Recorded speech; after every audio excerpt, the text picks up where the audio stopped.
J'entends M. Ongene parler de mathématiques. Il manque un peu que vous travaillez à la NASA. Et je pense que certainement, on attend votre demande à la NASA. Vous avez une démonstration. Merci. Vous avez une démonstration et d'entrée de jeu, c'est-à-dire que pour vous, tout ce que vous dites, c'est une vérité absolue. Ce sont des chiffres, c'est pas moi qui parle.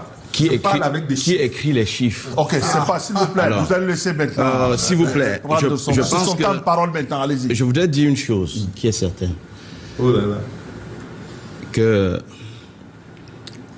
quand j'ai entendu déjà trois copanistes s'exprimer et les deux autres qui ont précédé la grande sœur Ariel Decoing, il ne se fait pas aucun doute que certainement ce sont les militants du RDPC. Et naturellement, ce sont les militants du RDPC. Je ne suis pas, je suis président national de l'Alliance patriotique et républicain du Cameroun. Je ne vous ai pas interrompu. Je n'ai signé aucun accord. Je ne vous ai pas interrompu. Je ne vous ai pas interrompu. Le président Paul Biya dans sa quête pour la magistrature suprême, je ne suis pas dans l'accord avec le RDPC. Il faut le dire aux téléspectateurs. Célestin. Sortez de la manipulation, monsieur le maire. Célestin, merci pour... S'il vous plaît, non, pas tout ça à la fois. Je vous en prie, Serge Anthony, Serge Anthony et Célestin Germain. Tout à l'heure, quand vous avez pris la parole, personne ne vous a interrompu. Ayez aussi l'élégance de permettre à l'autre de poursuivre. Maintenant, s'il dit des contre-vérités, vous pouvez reprendre la parole. Il n'a pas dit que vous êtes militant. Il ne vous a pas cité nommément. Donc, si vous plaît. Je vous en prie, allez-y. Ce n'est pas parce qu'on crie à tue-tête qu'on a forcément raison. Et l'élégance veut que quand vous avez des interlocuteurs en face de vous, que vous les permettez de parler. Vous avez dit des choses ici. Je vous avais dit des choses ici, je n'ai rien dit. Et ce n'est pas parce que c'était digeste. Moi, j'ai dit que dès l'entente des élections, le RDP s'est senti fébrile. Et c'est pour ça qu'ils ont recruté les canards boiteux qui disent qu'ils sont dans on a appelé les jeux 20 pour aller au secours, alors qu'en réalité, comme on dit chez nous en patois, on appelle ça les soldats sans armes. Moi, je voudrais revenir sur les faits. Vous savez, cette élection est entaché de beaucoup d'illégalités. Et les chiffres qui sont mis à la disposition du Conseil constitutionnel ne reflètent en aucun cas la réalité.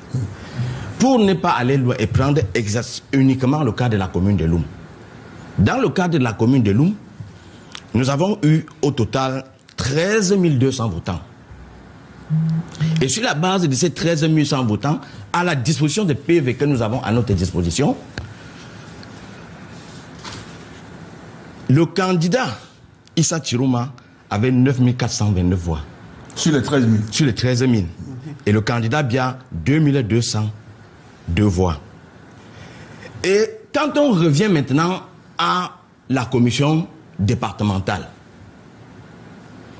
non seulement le nombre de votants a augmenté, est passé de 13 209 à 13 473, mais également, qu'est-ce qui se passe? On se rend compte que le candidat, le candidat Paul Biya a 5 490 voix et le candidat Issa Chirouma 6 370 voix. Vous savez, si une élection est gagnée, on n'a pas besoin de mettre le pays en état d'urgence. On n'a pas besoin de déployer l'armée. On n'a pas besoin de faire protéger les maisons parce qu'en réalité, une élection qui est gagnée devait être un moment de liesse. Ça devait être un moment de joie. Parce que quand vous venez ici, vous gargarisez en parlant de l'élection du président de la République dans le nord-ouest et dans le sud-ouest. J'ai des compatriotes qui vivent avec moi dans la ville de Loum. Et vous savez qu'en majorité, il faut dire qu'au moins 50% de la population du nord-ouest sont déportés. J'ai des compatriotes. 50%. La population du nord-ouest, je dis en moyenne, dans le cadre, vous savez, vous ne pouvez pas parler des choses exactes quand vous-même vous n'avez pas fait ces recensements. Ah ben moi, je peux vous donner les chiffres. Donc, et alors, ce que moi je dis, c'est que ces compatriotes reviennent vers moi et me disent, mais on ne peut pas aller dans des bureaux de vote où nous avons ici possesseurs de nos cartes de vote, nous dit que le président de la République a gagné à 91%, à 100% dans certaines circonscriptions, comme si, par exemple, dans le cadre de votre personne a été malade. Et d'ailleurs, le fichier électoral qui a été mis à la disposition de l'ECA, vous êtes sans ignorer que c'est après les élections que le toilettage le fichier réel a été promulgué. Donc, c'est lourd, hein, monsieur le maire. pardon? C'est lourd. Non, ça c'est pas votre problème. C'est votre lourd, on va l'alléger. Donc, c'est pour dire que dans le cadre de ces élections, il faut dire que l'ensemble, la plupart des Camerounais ne se reconnaissent pas en ces résultats. Et quand vous allez dans tous les départements, si déjà le chef de l'État, dans le bureau qu'il a voté lui-même, il n'a pas eu la majorité absolue, si dans son Saint-Méliman natal, il n'a pas eu la majorité absolue, vous ne pouvez pas venir ici, vous ne pouvez pas ici justifier du fait que Monsieur le Président de la République a eu 100% dans ses circonscriptions, dans ses... Vous le laissez terminer. Vous le laissez terminer. S'il vous plaît. Je voudrais donc, de ce fait, Monsieur Bouba, vous savez, de ces résultats, je fais une lecture assez simple. Que déjà dans un premier temps, les Camerounais ont démontré que ce tribalisme qui est instrumentalisé n'est pas leur quotidien. Ça, c'est un. De deux, vous ne pouvez pas imaginer que dans une république comme la nôtre, on dit qu'il y a des fiefs qui sont réservés au président de la République au point il a 100%. Est-ce que c'est faisable? Ce n'est pas faisable. Nous ne pouvun pas, quel qu'en soit ce que vous pouvez dire, il n'y a aucun élément qui peut justifier aujourd'hui que l'ensemble des Camerounais ont refait confiance au président de la République sortant. Parce que quoi? Parce que comme l'a dit la grande sœur Ariane Ekouin, mais le président ne peut pas être élu.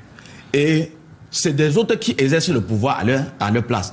Et d'ailleurs, si tant était le cas, nous sommes aujourd'hui dans une période extrêmement difficile. Mais nous n'avons pas suivi celui qui est garant de la République se lever et donner et dire quelque chose au Camerounais pour permettre un apaisement. Monsieur le maire, vous les chiffres, ça c'est votre problème à vous. Vous savez pourquoi vous devez avoir honte? Vous avez dit, entre vous, s'il vous plaît. Ce que vous avez dit ici, je n'ai pas SDF.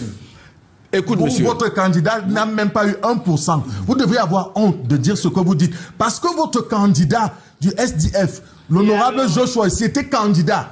Vous venez ici nous expliquer que, voilà, Monsieur Issa Chirouma aurait gagné avec tel pourcentage sans évoquer votre candidat. Et que vous êtes maire après avoir été élu par des populations de Loum, mais vous devez avoir honte. D'accord. Laissez-moi répondre. Non, je sors de là. Je sors de là. Et puis, honorable, vous allez prendre la parole derrière. Honorable, vous prendrez la parole juste derrière le maire. Non, oui, il est maire, donc. Laissez-moi répondre. Monsieur Bouba. S'il vous plaît, vous laissez terminer. Monsieur Bouba. Juste derrière, allez-y. Je vous donne la parole. Je vous donne la parole. Monsieur Bouba, je voudrais dire ici, je voudrais dire ici de façon solennelle qu'il n'y a aucun intérêt, fût-il de mon parti politique, qui le suit. Oh là là. Cette élection était comme une sorte de détermination pour les populations. Et la soif du changement. Et je voudrais donc dire à M. Maud et autres que si dans le cadre du changement, ce changement venait du RDPC, moi je serais toujours preneur. Et si fallait sacrifier ma formation politique pour que ce changement ait lieu, tant réclamé par les Camerounais, moi je le ferais. Donc je voudrais donc vous dire que ma formation politique n'est pas au-dessus de la République du Cameroun. Ok, merci. Vous êtes certainement partisan, mais moi je ne suis pas partisan. L'intérêt du pays, même pas.